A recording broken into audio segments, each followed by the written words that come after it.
ሰላም ጤና ይስጥልን የተከበራችሁ ተመልካቾቻችን ሳምንታዊ የፖሊስ መረጃዎችን ይዘንላችሁ ቀርበናል። ከመረጃዎቹ ጋር ሳሳወጋሻው ነኝ። አብራችሁን ቆዩ። ለሕግ የበላይነት መከበርና ለሕዝብ ሰላም መረጋገጥ የመረረ ትግልና የሰከነ አስተዳደር ጥበብ መላበስ ለነገ የማይተው ጉዳይ መሆኑን የአማራ ክልል ፖሊስ ዋና ጠቅላይ መምሪያ ምክትል ኮሚሽነርና የወንጀል መከላከል ጠቅላይ መምሪያ አዛዥ ምክትል ኮሚሽነር አበበ ውቤ አሳሰቡ። ዳግላስ ኃይሉ ተጨማሪ አለው።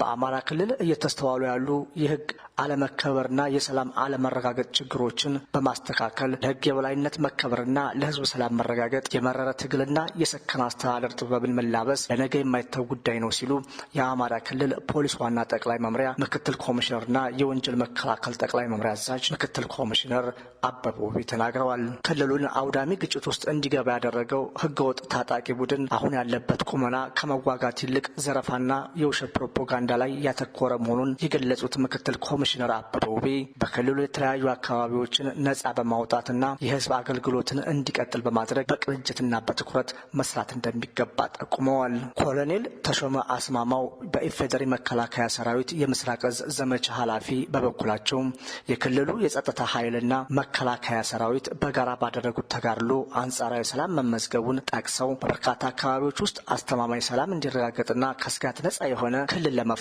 በህግ ማስከበር ተግባር ጠንክሮ መስራት ያስፈልጋል ነው ያሉት። የተጀመረውን የሰላም ስምምነት ተከትሎ በርካታ ታጣቂዎች በሰላማዊ መንገድ እጅ እየሰጡ ነው ያሉት ኮሎኔል ተሾመ ተግባሩ ተጠናክሮ እንዲቀጥል ተገቢው የህዝብ ግንኙነት ስራ መሰራት ይገባዋል ሲሉም አክለዋል። በባህር ዳር ከተማ ውስጥ ይስተዋሉ የነበሩ የወንጀል ድርጊቶችን መቀነስ መቻሉ የተገለጸ ሲሆን የዜጎችን ሰላምና ደህንነት ለማረጋገጥ በልዩ ትኩረት እየተሰራ እንደሚገኝ የአማራ ክልል ጸጥታና ደህንነት የጋራ ግብረ ኃይል የክልሉን ጸጥታ ሁኔታ በገመገመበት ወቅት አስታውቋል።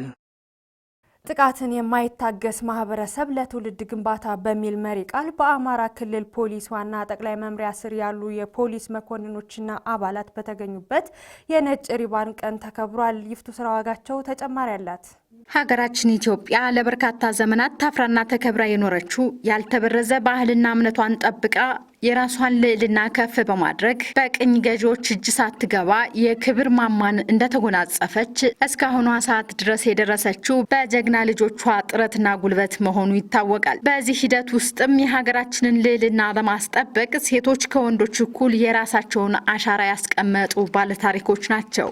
ሀገር የሀገርነት ገጽታዋን ማጉላት ያስፈልጋት ዘንድ የሴቶች ተዋጽኦ አስፈላጊ ነው። በመሆኑም ሴቶችና ህጻናትን እንዲሁም አዛውንቶችን ከጥቃት መጠበቅ ደግሞ የሁሉም ዜጋ ኃላፊነት መሆን አለበት። በሴቶችና ህጻናት ላይ የሚደርሱ ጥቃቶችን ለመከላከልም በዓለም ላይ የሚከበረው የነጭ ሪባን ቀንን አስመልክቶ በሀገራችን በኢትዮጵያም የጸረ ጾታዊ ጥቃት ቀን እየተከበረ ይገኛል። የነጭ ሪባን ቀን መከበርን አስመልክቶ የአማራ ክልል ፖሊስ ዋና ጠቅላይ መምሪያ ከፍተኛ አመራሮችና የፖሊስ አባላት በተገኙበት ከሰሞኑ በዓሉ ተከብሯል። በዓሉ ሲከበርም ጥቃትን የማይታገስ ማህበረሰብ ለትውልድ ግንባታ በሚል መሪ ቃል በሀገራችን ለ20ኛ ጊዜ ተከብሯል። በዝግጅቱ ላይም የአማራ ክልል ፖሊስ ዋና ጠቅላይ መምሪያ ምክትል ኮሚሽነርና የአስተዳደር ልማት ጠቅላይ መምሪያ አዛዥ ረዳት ኮሚሽነር አያልነት ተስፋዬ የመክፈቻ ንግግር አድርገዋል። ነጭ ሪባን ቀን በየዓመቱ ሲከበር የራሱ የሆነ ትርጉምና ዓላማ አለው። ነጩ ሰላምን የሚያመለክት ሲሆን ሪባኑ ደግሞ ወይም የተጠላለፈው ምልክት ጥቃትን መከላከልን የሚያመለክት ነውና በዓለም ለ34ኛ ጊዜ በእኛ ደግሞ በኢትዮጵያ ለ20ኛ ጊዜ ይከበራል። በዓለም ሲከበር The Society with Zero Tolerance for Violence for Generation Building በሚል መሪ ቃል ሲከበር በኢትዮጵያ ደግሞ ጥቃትን የማይታገስ ማህበረሰብ ለትውልድ ግንባታ በሚል ለ20ኛ ጊዜ ይከበራል ማለት ነው። በዓሉ ሲከበር በሴቶችና በልጃገረዶች ላይ የሚደርሰውን ጥቃት ለተከታታይ 16 ቀናት እንደ ተቃውሞ በማድረግ እና ጥቃቱን ለመከላከልና ለማውገዝ በዓለም ደረጃ የሚከበር በዓል ነው ማለት ነው። የአማራ ክልል ፖሊስ ዋና ጠቅላይ መምሪያ ባለው ድርብ ኃላፊነት ምክንያት የሴቶችንና ህጻናትን ጥቃት ለመከላከል በቁርጠኝነት መስራት እንደሚጠበቅበትና ጥቃት አድራሾችን ተከታትሎ በመያዝ ፍትህ እንዲሰፍን ማድረግ እንደሚጠበቅበትም ተናግረዋል። በቅድመ ወንጀል መከላከል ስራ ላይ በማህበረሰብ ተኮር የወንጀል መከላከል ስራችን ላይ የሴቶችን ጥቃት፣ የህፃናትን ጥቃት፣ የአረጋውያንን ጥቃት ወይም ደግሞ ልዩ ድጋፍ ለሚያስፈልጋቸው ራሱን አስችለን ስራዎች እንደምንሰራና እንደሚመለከተን ተቋም ልዩ ተልዕኮ እንደሆነ አስበን በዚህ ዓመት በልዩ ሁኔታ ትርጉም ባለው መንገድ እያንዳንዱ ክብረ በዓል የፖሊስ ተቋም ካለበት ኃላፊነት አኳያ ካለው ሚሽን በተለይም ደግሞ እንደ ማንኛውም ተቋም ጥቃቱን የማውገዝ የመከላከል ባለፈ የኛ ደግሞ ተፈጽሞ ሲገኝ ምርመራ እንደሚያጣራ ተቋም ይህንን በዓል ልዩ አድርገን ማክበር ሴንስ በሚያደርግ መንገድ አጀንዳ በሚሆን መንገድ የሁላችንም ሚሽን በሚሆን መንገድ ማክበር ደግሞ በጣም አስፈላጊ በመሆኑ በዚህ ዓመት በዚህ መንገድ ልናከብረው ተገደናል ማለት ነው።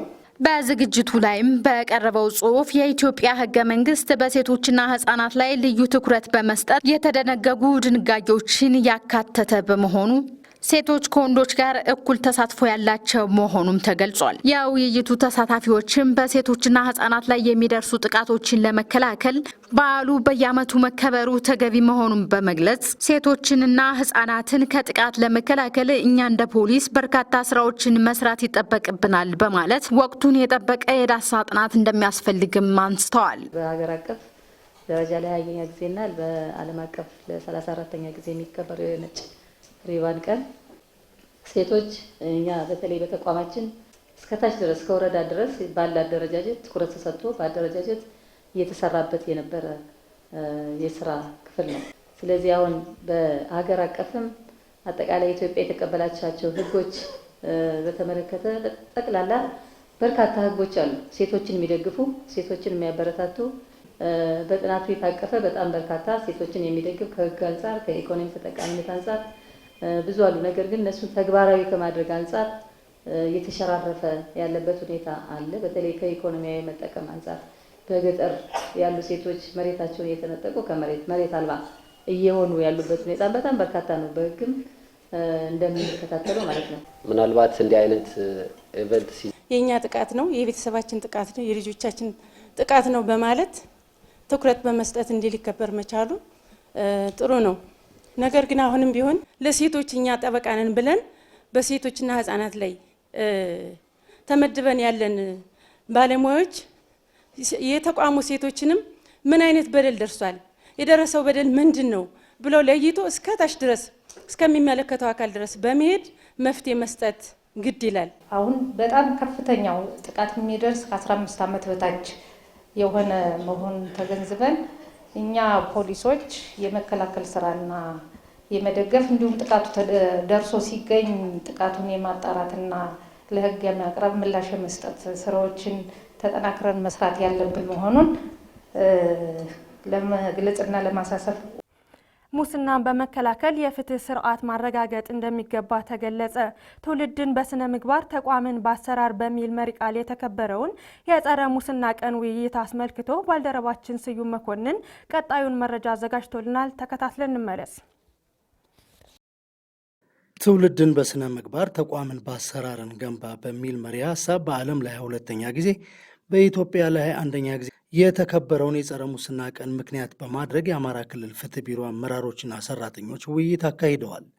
በስልጠና መርሃ ግብሩ ላይ ተገኝተው የመክፈቻ ንግግር ያደረጉት የአማራ ክልል ፍትህ ቢሮ ኃላፊ አቶ ብርሃኑ ጎሽም ሙስና የግለሰቦችን ኪስ የሚያዳጉስ የመንግስትን ኢኮኖሚ የሚያኮስስ ህገወጥ ተግባር በመሆኑ የፍትህ ተቋማት ያለምንም መከፋፈልና አድሎ አገልግሎት በመስጠት ድርጊቱን መከላከል ይገባል ብለዋል።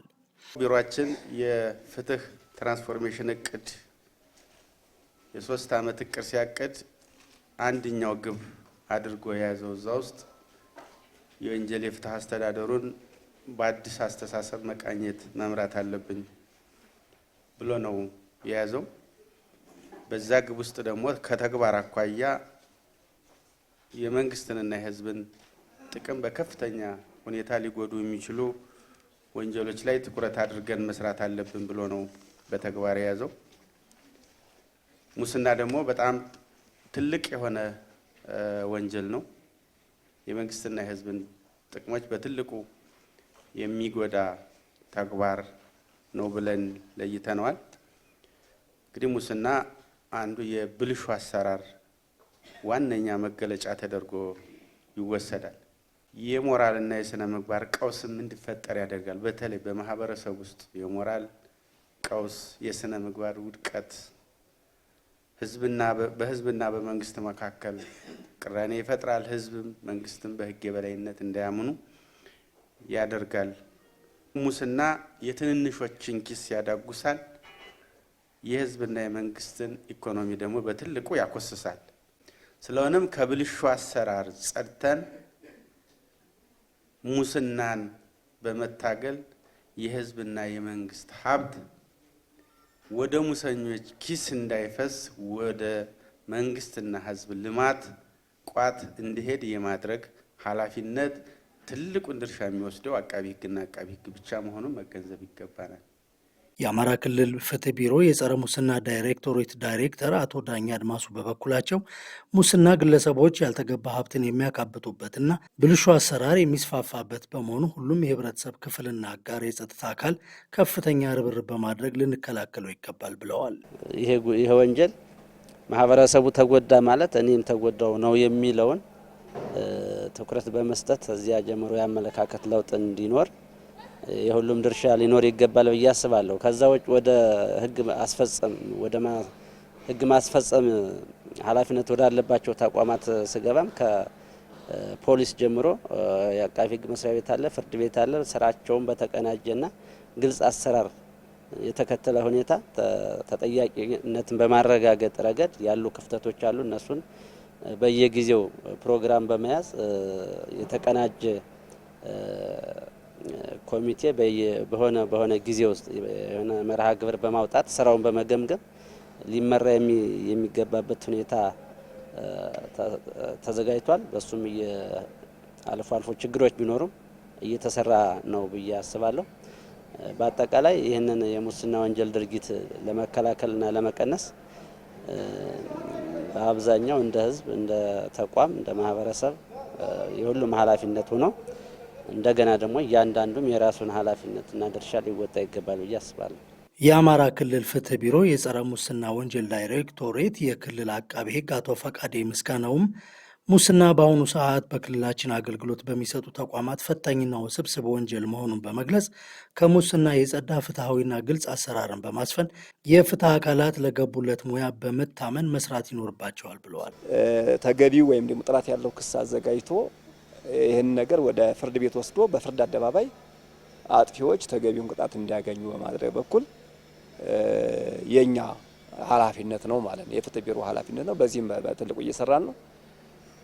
እንደ ምሳሌ ማንሳት እንፈልግ አሁን ለምሳሌ አስተማሪ ቅጣት በማስቀጣት በኩል በዚህ አሁን ባለፈው ዓመት የሙስና ወንጀሎች የሚያስቀጡት ከፍተኛ ጣራው እድሜ ልክ እስራት እና 25 ዓመት ጽኑ እስራት ነው። ስለዚህ በዛ ዓመት ራሱ 25 ዓመት የተቀጣ ሰው አለ። ስለዚህ በማስቀጣት በኩል ችግር የለብንም ማለት ነው።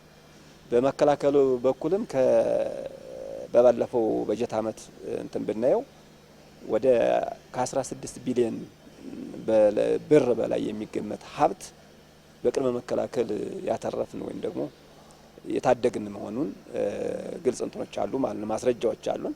ሙስና የሀገርን እድገት ወደ ኋላ የሚጎትት በማህበረሰቡ ላይ መተማመንን የሚያሳጣ በመሆኑ ልንታገለውና ልናስቀረው ይገባል ሲሉም የቢሮ ኃላፊዎች ተናግረዋል። ይህን ችግር ሌላ ተቋም ቢያወራው የሚገርም አይሆንም። ምክንያቱም የማሳወቅ የመከላከል ስራ ነው ያለው። እኛ ግን የማሳወቅም የመከላከሉም የመጠየቁም ስልጣንና ተግባር እኛ ጋር ነው ያለው። የሚጎልል ሊሆን የሚችለው የመፈጸም ችግር ሊሆን የሚችለው ይህን የመፈጸም ችግር ደግሞ ራሳችንን አዘጋጅተን በተለይ ደግሞ በምግባር አንጻር ለሙስና ያልተመቸን ለሙስና እሾህ የሆን ከሆነ እኛ ራሳችንን መጀመሪያ ስናስተካክል ሌላውን የማናስተካክልበት ምንም አይነት መሰረታዊ ምክንያት አይኖርም። የሚደርሱን ሪፖርቶች ግን ስም ሀብት ዝውውር ብንል አሁን ለምሳሌ እንደ አብነት ብንጠራ መሬት ለኢንቨስተር ሲሰጥ ብንል እኛ እጃችን ላይ ያሉ መዝገቦች የሚያሳዩትን አትሊስት ማለት ነው ብልሹ አሰራር እጅግ በጣም ጎልብቶ ነው ያለው። ይሄ በድፍረት በደንብ አድርገን መነጋገር ያለብን ነው ማለት ነው። ጎልቶ ወጦ የሚታይ ሆኖ ነው ያለው ማለት ነው። እና ይሄ ለምንድነው እንዲህ የሆነው ሲባል የተቋማት አሰራር ችግር ጭምር ነው።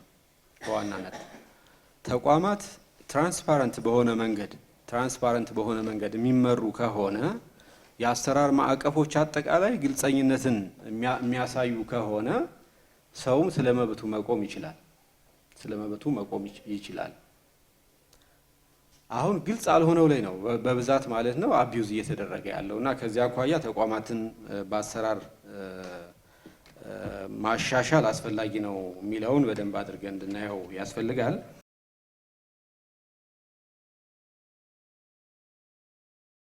በብሔረሰብ አስተዳደሩ አንዳንድ ወረዳዎች ተፈጥሮ በቆየው የጸጥታ ችግር የተሟላ የማህበረሰብ አቀፍ የወንጀል መከላከል ስራዎችን ለመስራት ባይቻልም ተቋሙ የጀመረው ተቋማዊ የሪፎርም ተግባር በፖሊስ ሰራዊቱ መካከል የአንድነት እሳቤ ያረጋገጠ መሆኑ ተገለጸ።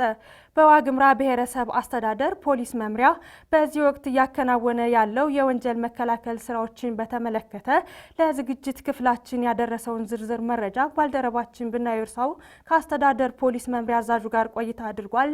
ተከታትለን እንመለስ። የአማራ ክልል ፖሊስ ዋና ጠቅላይ መምሪያ ባዘጋጀው የፖሊስ መኮንኖች የአቅም ግንባታና የተቋማዊ ለውጥ ወይም ሪፎርም አተገባበር ስልጠናን በኮምቦልቻ ከተማ ሲከታተሉና ሲያስተባብሩ ነው ያገኘናቸው። የዋግምራ ብሔረሰብ አስተዳደር ፖሊስ መምሪያ አዛዥ ኮማንደር አምሳሉ ጥላሁን ብሔረሰብ አስተዳደሩ ባለፉት ዓመታት የገጠመው የጸጥታ ችግር ምን ይመስል እንደነበር በሰጡን ማብራሪያ ለማወቅ ችለናል። የችግሩ ስፋት ከሌሎች ዞኖች አንጻር ብዙ ተነጻጻሪ ባይሆንም የክልላችን ችግር እኛም ብሔረሰብ አስተዳደር ላይ ችግሩ ገጥሞናል። አሁንም ድረስ የጸጥታ ግጭቱ አለ። ነገር ግን ምንድነው የብሔረሰብ አስተዳደራችን ህዝብ የትኛውንም ጽንፈኛ አጥብቆ የሚታገል ህዝብ ከመሆኑ የተነሳ ይሄ ጽንፈኛ ኃይል የሚፈልገውን እቅድ ማሳካት የቻለበት ሁኔታ የለም። ምን ለማለት ነው? ህዝቡ ሰላም ወዳድ ነው። ህዝቡ ጽንፈኝነትና ምሮ ይጠላል፣ ይታገላል። ከመንግስት ጎን ሆኖ ለጸጥታ ኃይላችን የሚያደርገው ድጋፍ የሚሰጠው መረጃ አሁን ድረስ ተጠናክሮ የቀጠለበት ሁኔታ ነው ያለው። የጸጥታ ችግሩ በብሔረሰብ አስተዳደሩ 2 ወረዳዎች ላይ በስፋት ታይቶ መቆየቱን የገለጹት ኮማንደር አምሳሉ ጥላሁን አሁን ላይ ችግሩን ለመቅረፍ የተሰሩ ስራዎች ውጤት ስለማስገኘታቸውም አብራርተዋል። እንግዲህ በተለይ ጋዝጊላ ወረዳ ከሰሜን ወሎ አዋሳኝ የሚገኝ ወረዳ ነው። ካሉት 21 ቀበሌዎች ውስጥ አብዛኛዎቹን በጠላት እጅ የነበሩበት ሁኔታ ነው ያለው። አሁን አንጻራዊ ሰላም መረጋገጥ የተጀመረበት ጠላት እየሸሸ እየተበተነ ባልተደራጀ መንገድ በተለያዩ ቀበሌዎች መንቀሳቀስ እድል ቢኖረውም ተጽዕኖ ሊፈጥር በሚችልበት ቁመና ላይ የሚገኝ አይደለም አሁን ባለበት የጋዝጊላ አካባቢ ቀጠና። ሁለተኛው ጠላት በስፋት ይንቀሳቀስበት የነበረው የዳህና ወረዳ ነው። በቋሚነት የያዛቸው ቀበሌዎች ውስን ቢሆኑ ከደቡብ ጎንደር ብናት እና ከሰሜን ወሎ ላስታ ማንዶ ቡግና ወረዳ ጋር አዋሳኝ ነው። ተከዜና መሪን ተፋሰስ ተከትሎ ጠላት የመውጣት የመግባት እንቅስቃሴዎች ነበሩት። አሁን ባለው ተጨባጭ ሁኔታ የወረዳው እና የዞኑ ሰላም አስከባሪ ፖሊስን ጨምሮ ተከዜ ተፋሰስ ድረስ ሀሳብ ማድረግ በጠላት ላይ የበላይነት ፈጥሮ ተጽዕኖ ፈጥሮ ጠላት እየተፈረከረከ በምህረት እጅ የመስጠት ከዚህ በፊት ካለፈው ዓመት ከአንድ ዓመት በፊት በምህረት እንዲገባ የኛ እና የሀገር ሽማግሌዎች ጥረት ነው የነበረው። አሁን ባለው ተጨባጭ ሁኔታ ጠላት ራሱ ሽምግልና እየላከ ወደ ቤተሰቦቹ የሚመለስበት እድል እየተፈጠረ ነው ያለ። ምንም እንኳን የተሟላ የማህበረሰብ አቀፍ የወንጀል መከላከል ስራዎችን ለመስራት ያስቻለ ሁነት ባይኖርም በብሔረሰብ አስተዳደሩ አሰራሩ ተግባራዊነቱ ቀጥሎ መቆየቱንም አዛዡ ተናግረዋል። ኮሚቴ ፖሊሲንግ ስራን ውጤታማ ለማድረግ ሽፋኑን የማሳደግ ተግባሩ እየተሰሩ ነው። ነገር ግን ምንድነው ወደ ተሟላ የኮሚቴ ፖሊሲንግ ስራ ለመግባት በእነዚህ ጠላት በሚንቀሳቀስባቸው አካባቢዎች ላይ አግሬሲቭሊ የፖሊስን ኃይል በማደራጀት ግንባር የሚውልበት የሚያድርበት በኦፕሬሽን ተግባራት የሚሰማራበት ነው። በዚህ ዓመት የጀመረው ነገር የንቅናቄ መድረኮችን በእቅድ ይዘናል። በተለይ አንጻራዊ ሰላም ያለባቸው ዝቋላ፣ ሰቆጣ ከተማ፣ ሰቆጣ ወረዳ እና መሰል አካባቢዎች ላይ የኮሚቴ ፖሊሲንግ ስራ በትኩረት እንሰራለን፣ ውጤትም እናመጣለን ብለን እናስባለን። በተለይ በክልሉ ፖሊስ ዋና ጠቅላይ መምሪያ የተጀመረው ተቋማዊ የለውጥ ወይም የሪፎርም ተግባር የፖሊስ ሰራዊቱን አንድነትን የመለሰ መሆኑን አዛዡ ተናግረዋል። የክልላችን ፖሊስ ዋና ጠቅላይ መምሪያ የጀመረው የሪፎርም ስራ ለክልላችን ሰላም ተስፋ የሚሰጥ ነው። ለክልሉ የፖሊስ ኃይል ተስፋ የሚሰጥ ነው። የማደግ የመለወጥ አገልግሎትን የማፋጠን ውጤታማ እንደሚሆን ጥርጥር የለውም። በጣም በርካታ ተስፋዎች አሉ። ፕራክቲካሊም ከተጀመሩ ይሄ የሪፎርም ስራ ከተጀመረ 7-8 ወር ውስጥ የምናያቸው አንጻራዊ ለውጦች አሉ። የአመለካከት አንድነት፣ የአስተሳሰብ አንድነት፣ በተለያየ መንገድ እርስ በርስ የነበሩ ችግሮች አጠቃላይ አሁን ወደ አንድ የመምጣት ሁኔታዎች፣ ሰርቪስን የማፋጠን አገልጋይነት ስሜት መፍጠር የተጀመረባቸው ሁኔታዎች አሉ እና በዚህ ረገድ የሪፎርም ስራችን ከዚህ የበለጠ ወረታች ያወረድና ያለ ነው። እኛም የሰው ኃይል ተደራጅቷል፣ ወደ ተግባር ተገብቷል።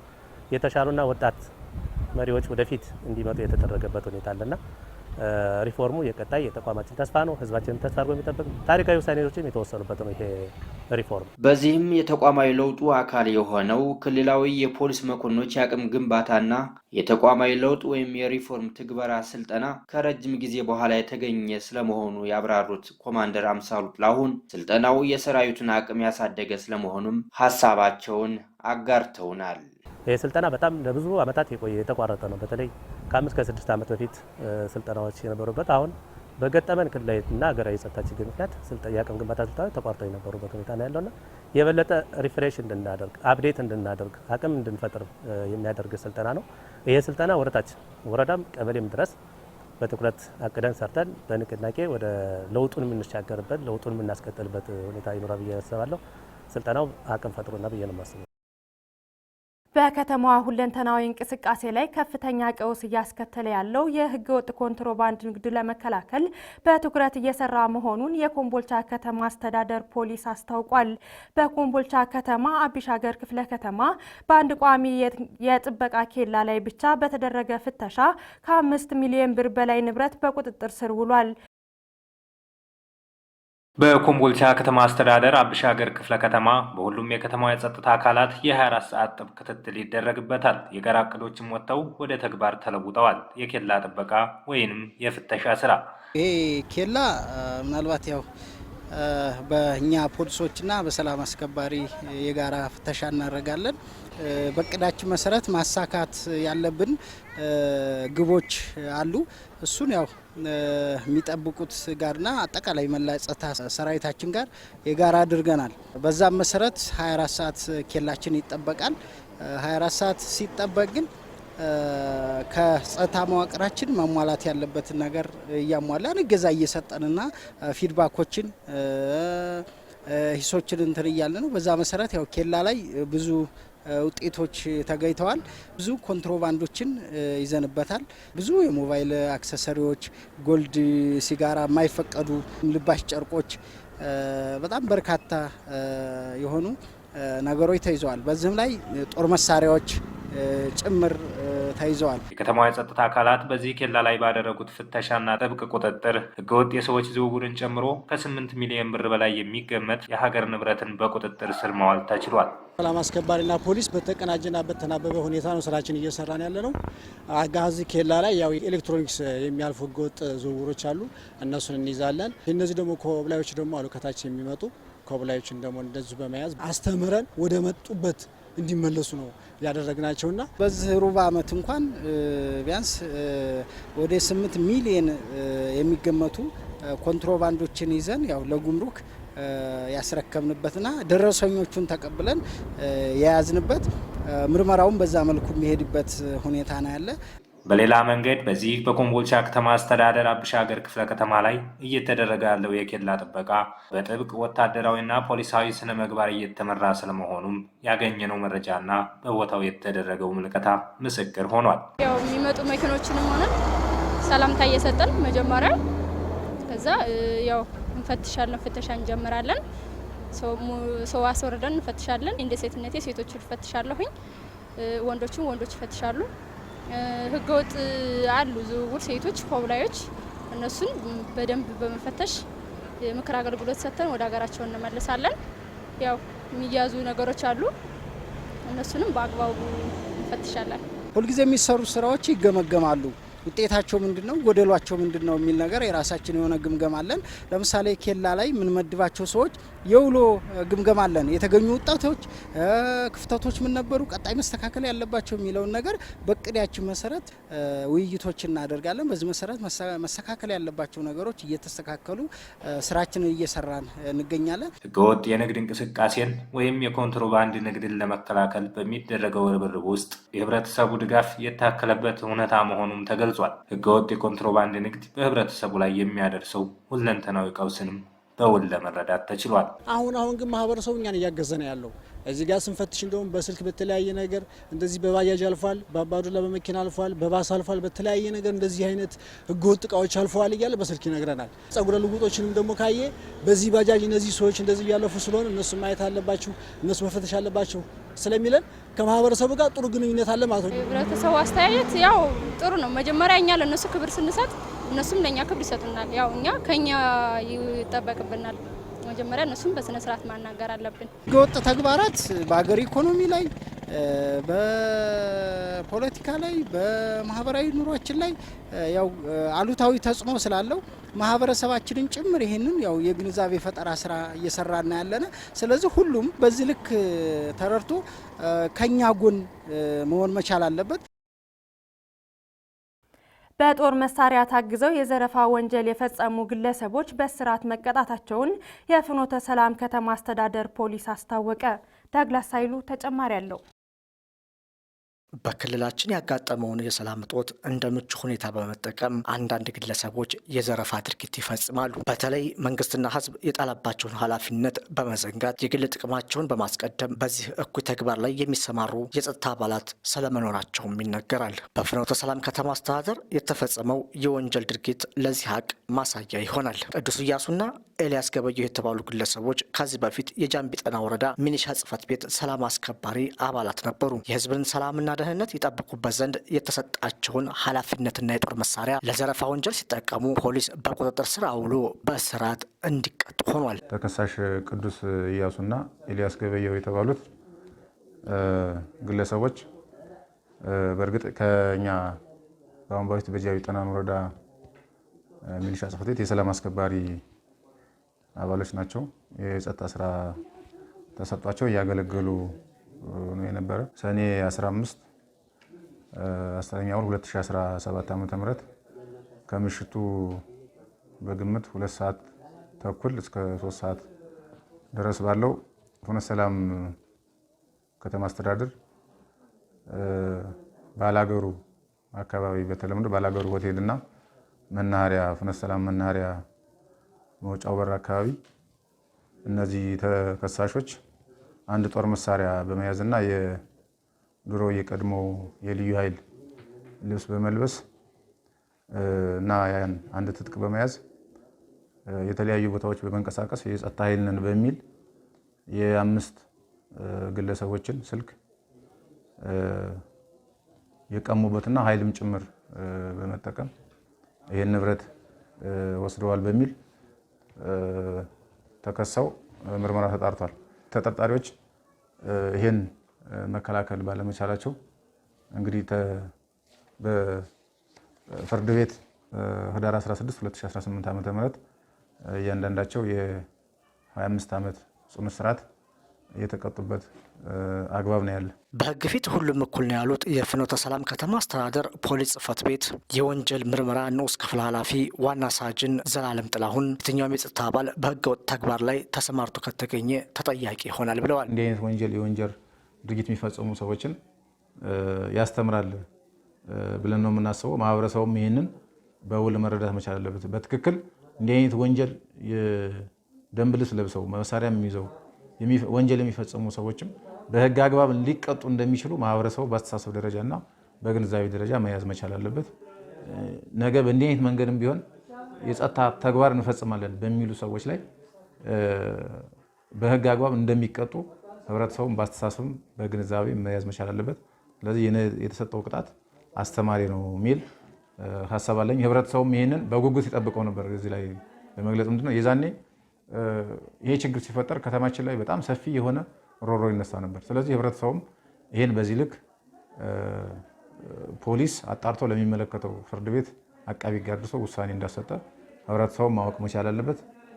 ይህንን መነሻ አድርጎ እንዲህ አይነት ወንጀል የሚፈጽሙ ሰዎችንም በህግ አግባብ ማስቀጣት እንደሚቻል ህብረተሰቡ መያዝ መቻል አለበት። ወንጀለኞቹ በቁጥጥር ስር እንዲውሉ የህብረተሰቡ ሚና ከፍተኛ መሆኑን ዋና ሳጅን ዘላለም የገለጹ ሲሆን በቀጣይም ህብረተሰቡ መሰል የወንጀል ድርጊትና አጠራጣሪ ሁኔታ ሲያስተውል ለፖሊስ ጥቆማ እንዲሰጥ ተጠይቋል። አልፎ እንዲህ አይነት የስነ ምግባር ችግር ያለባቸውን ሰዎች ህብረተሰቡም ቢሆን ክትትል በማድረግ በተለይ የጸጥታ አመራሩ ጋር ቅንጅት በመፍጠር ጥቆማ በመስጠትና እርምት በህግ አግባብ እርምት እንዲሰጣቸው ማድረግ ያስፈልጋል ማለት ነው። ፖሊስ በተለዋዋጭ ሁነት ውስጥም ሆኖ ቢሆን ተግባራቱ የማህበረሰቡን የሰላም ፍላጎት የሚመልስ መሆን እንደሚገባ የደቡብ ወሎ ዞን ፖሊስ መምሪያ አስታወቀ። ፖሊስ መምሪያው ይህንን ተግባር ሲፈጽሙ የላቀ አፈጻጸም ላበረከቱ የፖሊስ መኮንኖችና አባላት ከሰሞኑ እውቅናና ሽልማት ሰጥቷል። ብናዩ እርሳው ተጨማሪ አለው። ከወራቶች በፊት የክልሉ ፖሊስ ዋና ጠቅላይ መምሪያ ከ3000 በላይ ለሆኑ የፖሊስ አመራሮችና አባላት የእውቅናና የሽልማት መርሃ ግብር ማካሄዱን ተከትሎ በየዞኖቹ የሚከወን የእውቅናና የሽልማት ተግባር ሆኗል። ተግባሩ በደቡብ ወሎ ዞን ፖሊስ መምሪያም ሲከናወን ሽልማቱና እውቅናው ፖሊስ ሕይወቱን በመስጠትና አካሉን በማጉደል ለከፈለው ከፍ ያለ ዋጋ መታሰቢያ ይሆን ዘንድ የተሰጠው እውቅናና ሽልማት በዞኑ ፖሊስ መምሪያ አዛዥ ኮማንደር አሳምነው ሙላት ነበር የተረጋገጠው። ከየወረዳ የመጣችሁ የፖሊስ አመራርና አባላቶች ለዞናችን ለክልላችን ሕዝብ አቅማችሁ የፈቀደውን ሁሉ አድርጋችሁ የመንግስት መዋቅር ባለበት እንዲቀጥል ያደረጋችሁ ባህላችን፣ ማንነታችን ራሳችን ሆነን እንድንቀጥል የአንበሳውን ድርሻ የወሰዳችሁ ኃላፊነታችሁን የተወጣችሁ ተዋጋችሁ በመሆኑ ታሪካችሁ በክልላችን መንግስት በማይደበዘው በወርቅ ብዕር የተጻፈ እድለኛ መሪዎች ናቸው። መተኪያ የሌላትን ሕይወታችሁን በመስዋዕትነት በመክፈል አካላችሁን በማጉደል የመንግስትን መዋቅር ከመፍረስ ሀብትና ንብረት ከመዘረፍ እንዲሁም በዋናነት የክልላችንን ህብረተሰብ ከመቆሳቆል አድናቸዋል። የደቡብ ወሎ ዞን ምክትል ዋና አስተዳዳሪ አቶ አሊ ኢማም በዚሁ መድረክ ተገኝተው ያደረጉት ሰፋ ያለ ንግግር ደግሞ የተሰጠው እውቅናና ሽልማት በፖሊሳዊ ስነ ምግባርና በብዙ ፈተና የተገኘ ስለመሆኑ ያረጋገጡበት እውነትም ሌላኛው ጉዳይ ሆኗል። የምናከብረው እውቅና ዝም ብሎ በቀላሉ የደረጃ ለውጥ ማድረግ ሳይሆን በየደረጃው በባህሪ፣ በዲስፕሊን፣ በላቀ አገልግሎት እና በከባድ መስዋዕትነትና ጀብደኝነት የመጣ እውቅና ነው። ሰራዊቱን ለማጥጋት በክልል ደረጃ በተያያዘው መስፈርት መሰረት ይህ የደቡብ ወሎ ዞን ፖሊስ መምሪያ የእውቅናና ሽልማት መርሃ ግብር ስለመደረጉ ያረጋገጡት ደግሞ ኮማንደር ሽመልስ ጥላሁን የዞኑ ፖሊስ መምሪያ የአስተዳደርና ልማት ምክትል መምሪያ ኃላፊው ናቸው። የሰው ልጅ ከሚያተጉ የማትጊያ መንገዶች አንዱ እውቅና መስጠት ነው። በእቃ የሚለካ ስጦታ መስጠት ነው። በገንዘብ ጭማሪ መስጠት ነው። በማዕረግ መስጠት ነው። ዋና ጠቅላይ መምሪያው እነዚህን መስፈርቶች ወርታች አውርዷል። ይሄ ማበረታቻ የተሰጣቸው አካላትና አብረዋቸው የሚሰሩት አባላት ይህን ማበረታቻ ማነቃቂያ ነው። ለአሁን ላለን የህግ ማስከበር ተልዕኮ የተሻለ መነቃቃት ይፈጥራል። ከነ ችግሩም ቢሆን በዚህ ውስጥ እውቅና ያገኙት ጓዶች መኖራቸው አሁን ቀሪውን ዘመን ስራውን በተሳካ ሁኔታ ለማሳካት ትልቅ በር ይከፍታል የሚል ሀሳብ ለመስጠት በዚሁ መድረክ የማዕረግና የምስክር ወረቀት ተሸላሚ መኮንኖችና አባላቱ በበኩላቸው የተደረገላቸው እውቅናና ሽልማት ከፍ ያለ ግዳጅን ለመወጣት ያስችለናል ሲሉም ተደምጠዋል። ኢንስፔክተር አሰፋ አበበ እባላለሁ። ጊምባ ከተማ አስተዳደር ፖሊስ አዛዥ። የሚሰራ ሰውን የሚፈጽምን ሰው ያተጋል፣ ያነቃል። ለበለጠ ተጨማሪነት፣ ተጨማሪ ኃላፊነትና ተጨማሪ ስራ የሚጋብዝ ለቀጣይም ለፈጻሚውም እርካታና ደስታ የስራ ውጤቱ ነው። ለሌሎች ደግሞ ማነሳሳት፣ ለማትጊያ፣ ለማንቂያና ሌሎቹም ወደዛ ለመድረስ የሚያነሳሳ ነው ብዬ ነው የማስበው። እኔ ዋና ሳጅን አብዮት ተፈራ እባላለሁ ከመሀል ሳይንት ወረዳ ፖሊስ። ለኔም ከዚህ በላይ እንዲሰራ ያነቃቅቶኛል። ለጓደኞቼም ደግሞ ያለኝና የገጠመኝን ሳወራቸው ከኔ በላይ እንዲሰሩ ያደርጋል። ክፍተት ሊኖር ይችላል፣ ግን ሁሉንም በዚህ መድረክ ደግሞ ማካተትም መሸለም አይቻልም። ሁሉንም አባል ለቀጣዩ ሁለተኛ ዙር ላይ ደግሞ ከዚህ የተሻለ ስራ የሰራ እንዲሸለሙ ማድረግ ይቻላል። የተከበራችሁ ተመልካቾቻችን ለሳምንቱ ያዘጋጀንላችሁ የፖሊስ መረጃዎች ይህንን ይመስሉ ነበር። ቀሪ የፖሊስ ዝግጅቶች ይቀጥላሉ። በእኔ በኩል ጤና ይስጥልን።